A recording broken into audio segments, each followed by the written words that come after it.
talked about him a little bit on Monday, Alex and Mike. Tyquan Thornton continues to shine. I think the biggest thing with him is he's not just a speedy guy, right? He's showing time and time again that this guy can run routes and can put defenders on skates. And I think he's making a case for himself to really compete for snaps this year, because on draft night, when it was kind of known, or I guess when Nelson Aguilar's fate here in New England, right, there was a big time here in the offseason where people thought maybe he'd be moved because of the cap hit and they had to create cap space. He was never going to be moved, right? With guys like, you assume Parker's your 1, Bourne's your 2, Myers your 3, whatever order you kind of want to place them. Mm-hmm. There's a lot of snaps to be, competed for in that 4, 5, 6 range. And Tyquan Thornton's making a name for himself to really push, I think, Nelson Aguilar and find time on the field.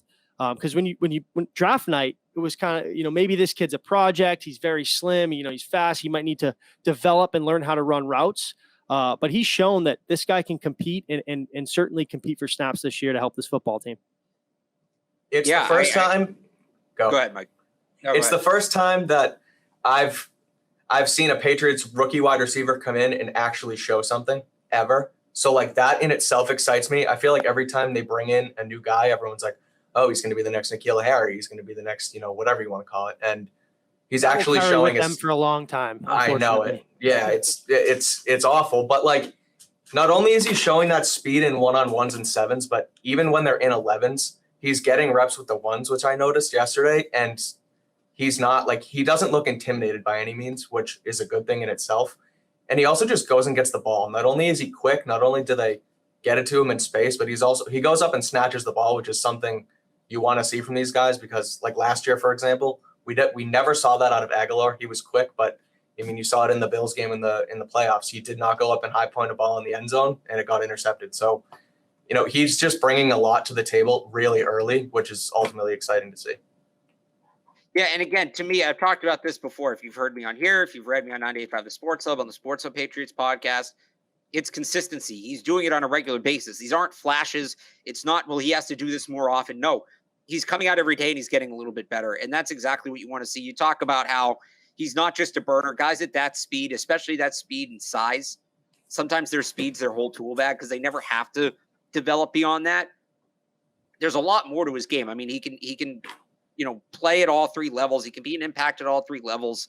He's a really good hands catcher. That's what stands out to me, especially guys that small.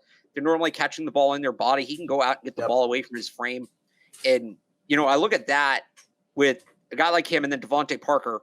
Those are 2 guys with really good catch radiuses. Mm-hmm. So you put those 2 guys on the field, like that's a tough coverage assignment.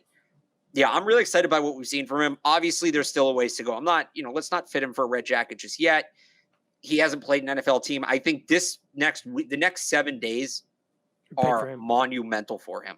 He's going to have 2 preseason games, right? His first live NFL action, and the joint practices are going to be big.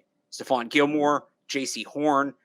He's going to face corners he hasn't faced, corners of caliber he hasn't faced here in New England. That's going to tell us a lot.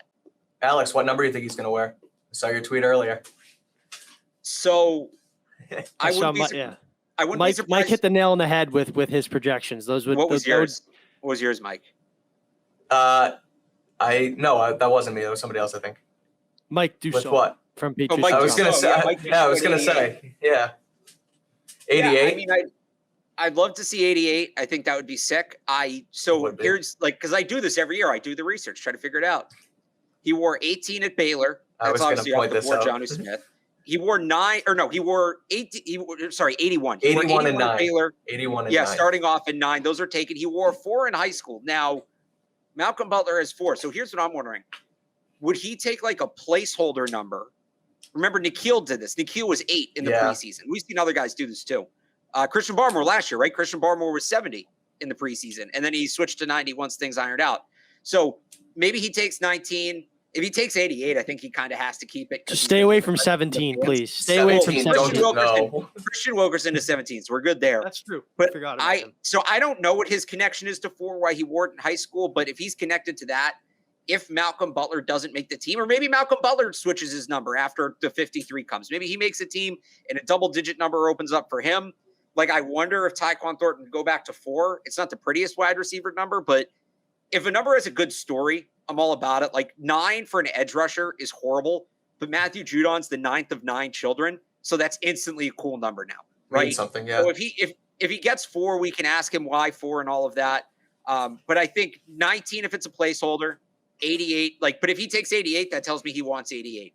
You don't take 88 as like a maybe I'll hang on to this, maybe I won't. Yeah. You take 88, you're taking 88. And sticking on Thornton too, obviously his frame, right, was kind of the big, I guess, red flag or topic of discussion where areas where he could see flaws in the league. But Alex, we talked about it too. He can play outside because his release game is so quick. His release game is excellent. How much does that impact him though, right? Going up against it's matchup based, but we'll see, I guess, in the next week, right? These bigger, longer, more physical corners, is that going to affect him at the line of scrimmage primarily? That's the one worry I have with him, right? I mean, we've seen it. He's fast. He can run routes. He can certainly get open. It seems like he's catching on. But is that still one area where it's a little, iffy with Thornton? No, I like it, and it forces you to defend him differently, right? Because the book on most of these speed guys is you take your biggest, strongest, nastiest corner and jam him, you throw him in his face, and you punch him in the mouth at the line and make him beat it. And a lot of those guys don't.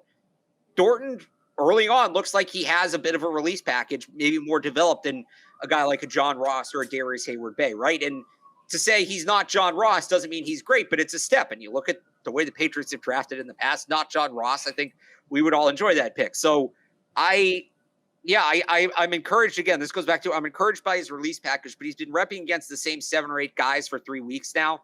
He might kind of have the rhythm figured out. This is why Thursday night and then next week are going to be so big. What does that release package look like when he goes against other teams? And that's how these skinny framed guys stay in the league, is having a release package like that, because you're not going to get it. You're not going to get away with just your speed alone. You have to be able to get off the line. So him showing that as early is it's different. It's something. He's a different player.